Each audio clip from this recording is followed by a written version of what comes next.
Bismillahirrahmanirrahim. Assalamualaikum warahmatullahi wabarakatuh. Pada video untuk seri pemahaman kalimat oleh anak-anak dengan SLI kali ini, kita akan membahas dampak frekuensi leksikal terhadap pemahaman kalimat oleh anak-anak dengan SLI. Ya, jadi di sini frekuensi leksikal itu adalah frekuensi kata.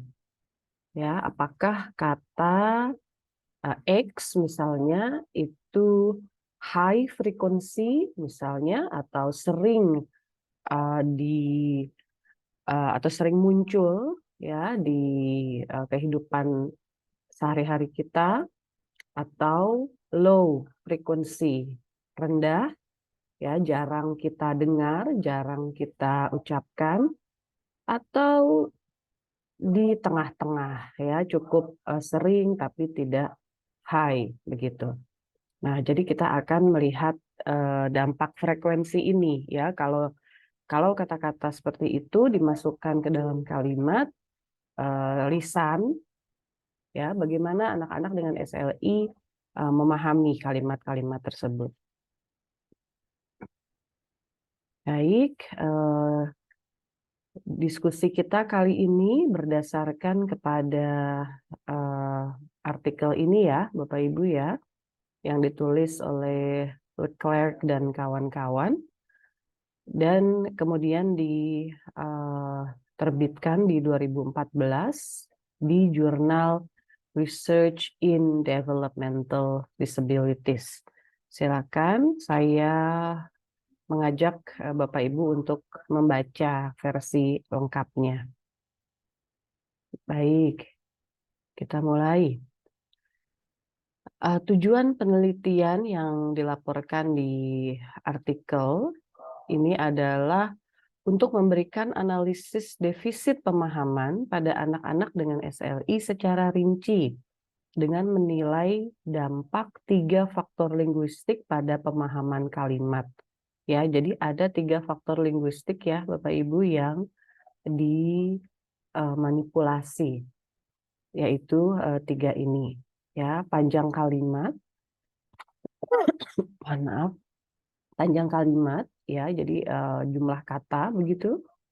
Kemudian juga kompleksitas tata bahasa yang dinilai berdasarkan jenis klausa. Di slide selanjutnya kita akan melihat contoh-contoh kalimatnya ya, Bapak Ibu, dan jenis klausa. Dan kemudian faktor yang terakhir adalah frekuensi leksikal kata-kata penyusun kalimat-kalimat yang diujikan ini. Baik, untuk pesertanya total ada 45 anak ya, yang semuanya adalah penutur bahasa Perancis. Jadi 15 anak dengan SLI ya, usianya rentangnya adalah 7 sampai 12 tahun. Kemudian 15 anak tanpa SLI yang disamakan umur dan penalaran nonverbal dengan kelompok SLI.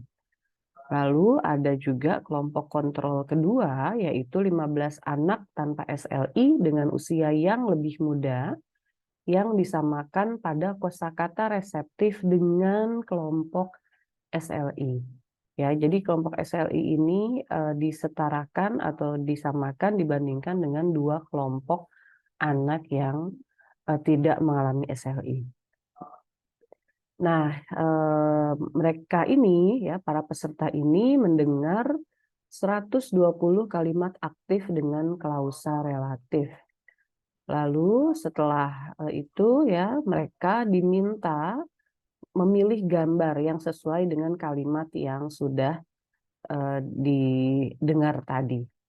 Ya, tambahan ya, penutur anak-anak ini merupakan penutur bahasa Perancis yang tinggal di Belgia, Bapak Ibu. Baik, ini beberapa contoh kalimat.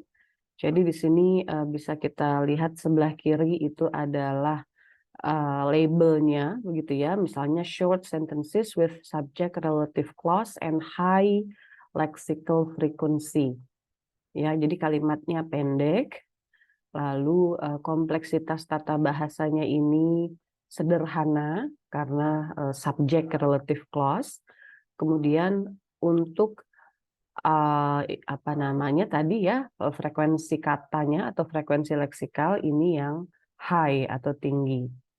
Nah, lalu di sini juga dirincikan lagi relative clause apa begitu ya di kolom yang ini, misalnya yang barusan subjek, lalu panjang kalimat ya, ada dua jenis di sini, ada yang pendek short dan panjang atau long.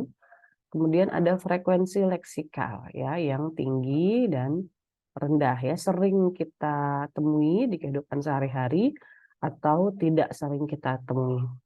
Contohnya di sini diberikan ya di bahasa Perancis yang diujikan ya atau yang diteliti. Nah, jadi di sini yang mungkin perlu kita cermati ya, yang nanti akan muncul juga terkait panjang kalimat. Nah, jadi ketika kita katakan panjang, misalnya, uh, di sini ada apa keterangan waktu begitu ya, Bapak Ibu ya. Jadi this morning ya dengan bahasa Prancisnya ya, pagi ini, kapan, lalu di mana, di halaman begitu. Pagi ini di halaman, lalu muncul habis setelah itu kalimat aktifnya ya, siapa melakukan apa ya, dan siapanya orang yang melakukannya juga ada sebetulnya ada tambahan ya, the tall yellow girl ya, the tall yellow, ada uh, adjektiva di situ.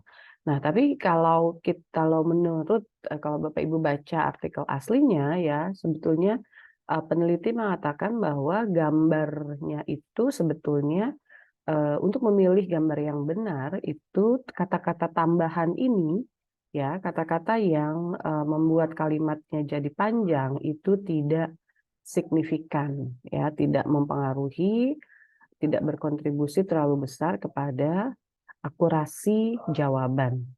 Ya, jadi yang membuat panjang itu adalah kata-kata yang memberikan informasi tambahan ya, seperti contohnya ini, this morning in the yard, tall yellow misalnya ya.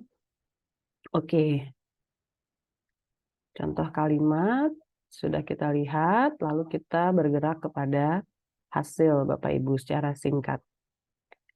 Ya, jadi di sini dikatakan ada beberapa temuan yang terjadi ya, yang dilakukan oleh ketiga kelompok. Ya, jadi kalimat panjang itu sulit untuk semua peserta.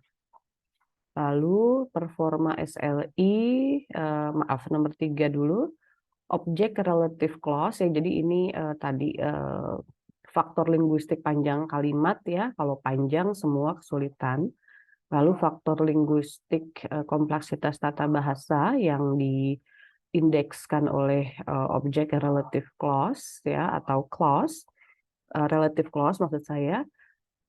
Untuk faktor ini, objek relative clause sulit untuk semua kelompok. Ya, jadi anak SLI dan anak tanpa SLI itu sama kesulitannya. Ya, tapi dari tes statistik muncul data ini. Performa SLI lebih buruk daripada dua kelompok lain. Nah, lebih buruknya ternyata ini ada di nomor 5 ini, Bapak Ibu. Ya, kelihatannya di sini yang berkontribusi yaitu frekuensi ya, frekuensi leksikal. Jadi kalau akurasi kalau kita atau para peneliti ini menghitung ya berapa yang benar jawabannya, itu ternyata anak dengan SLI, anak-anak dengan SLI atau kelompok dengan SLI itu secara signifikan benarnya itu lebih rendah ya dibanding kelompok yang lain, dua kelompok yang lain ketika ada kalimat-kalimat dengan kata-kata yang berfrekuensi rendah. Jadi ini ya, performa lebih buruk. Kemudian untuk faktor ketiga yaitu panjang kalimat, ini kalau dengan metode pembuatan kalimat yang tadi sudah kita singgung ya, yang membuat panjang itu adalah kata-kata yang tidak menentukan arti, ya itu hasilnya anak SLI ini tidak kesulitan, ya jadi sama begitu ya, sama dengan jadi tidak ada kesulitan yang khusus untuk anak-anak dengan SLI. Ya, dia sama performanya dengan dua kelompok kontrol. Yang berbeda lebih di nomor 5 ini ya, Bapak Ibu, ketika ada kata-kata dengan frekuensi rendah. Yang kemudian dijelaskan oleh peneliti ya penyebabnya adalah akses leksikal yang lebih lambat. Ya, jadi ketika ada frekuensi rendah yang anak-anak yang tidak SLI itu bisa biasa saja begitu ya aksesnya, jadi mereka tidak jadi salah pemahamannya begitu. Tapi kalau anak-anak dengan SLI mereka ada akses leksikal yang lebih lambat ya untuk bisa ini yang didengar lalu gambarnya ini lalu kemudian memilih gambar yang benar ya di penelitiannya. Nah, jadi ada terjadi ini, akses leksikal yang lebih lambat ya, yang diberikan oleh peneliti untuk menjelaskan kenapa akurasi anak-anak dengan SLI itu lebih rendah ketika mereka menghadapi kalimat-kalimat dengan kata-kata yang frekuensinya lebih rendah. Nah,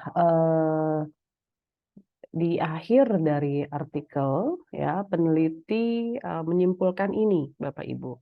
Ya, jadi hasil dari penelitian ini menunjukkan kesulitan dalam mengaktifkan dan atau mengintegrasikan informasi leksikal dan semantik saat memproses kalimat. Ya, jadi kalau tadi panjang kalimat ya dan kompleksitas tata bahasa itu ternyata setara begitu ya, tapi kalau ternyata informasi leksikalnya kemudian sulit gitu ya, nah ini yang susah gitu ya, ada kesulitan begitu. Nah jadi kalau kita coba pikirkan bagaimana ini bisa kita